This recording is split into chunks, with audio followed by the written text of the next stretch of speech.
Ito ay isang kwento hango mula sa aming pastor. Siya ay may kwento na noong daw 1900s ay may isang sikat na brand ng isang sasakyan. At yung brand ng sasakyan na yun ay Ford. Noong daw taon na yun ay naglabas ang Ford ng pinakabago nilang sasakyan.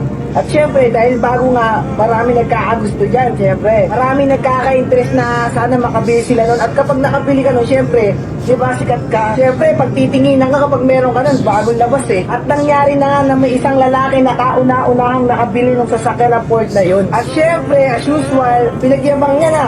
Idinrive niya sa kalsada, pinagyabang niya, di pinagtitinginan siya ngayon ng mga tao. Syempre, siya pa nga lang naman yung meron nun. At nangyari na nga hindi inaasahan.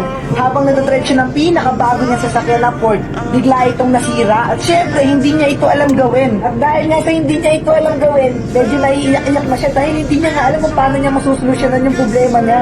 Buti na lang may isang matandang dumating at nagsabi, ako na po ang aayos ng sasakyan nyo. Syempre siya naman, dahil gusto rin niyang maayos yung sasakyan niya, o sige po, kaya niyo po ba, ayusin niyo na po. At lumipas ang mga oras, nagawa na ng matanda yung sasakyan niyang bagong Ford. At syempre nagulat siya, ang sabi niya, paano niyo po nalaman kung ano ang sira nitong sasakyan ko? Eh bago lang po ito. At ang sabi ng matanda, I'm Henry Ford.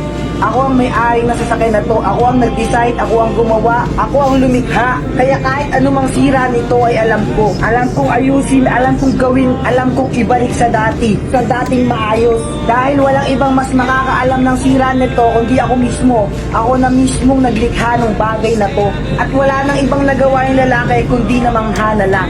Kaya yun mga kaibigan, nakuha niyo ba yung punto ng kwento? Na kung meron ka mang pinagdaraanan sa buhay mo o kung anong depresyon yan o kung anong problema man yan, huwag ka magpadala sa kalungkutan. Kundi dapat alam mo yung dapat mong lapitan. Yun ay walang iba kundi yung Diyos na mismong lumikha sa'yo. Yung Diyos na gumawa ng pagkatao mo. Yung Diyos na nagdisenyo sa'yo. Dahil siya lang ang mas higit na nakakaalam kung ano man yung problemang pinagdaraanan mo. Huwag ka magpakain sa kalungkutan, lapitan mo siya. Lapitan mo yung lumikha sa'yo. Dahil siya ang mas nakakaalam kung paano maayusin, kung paano ka baguhin at ibalik sa dating pagkatao mo.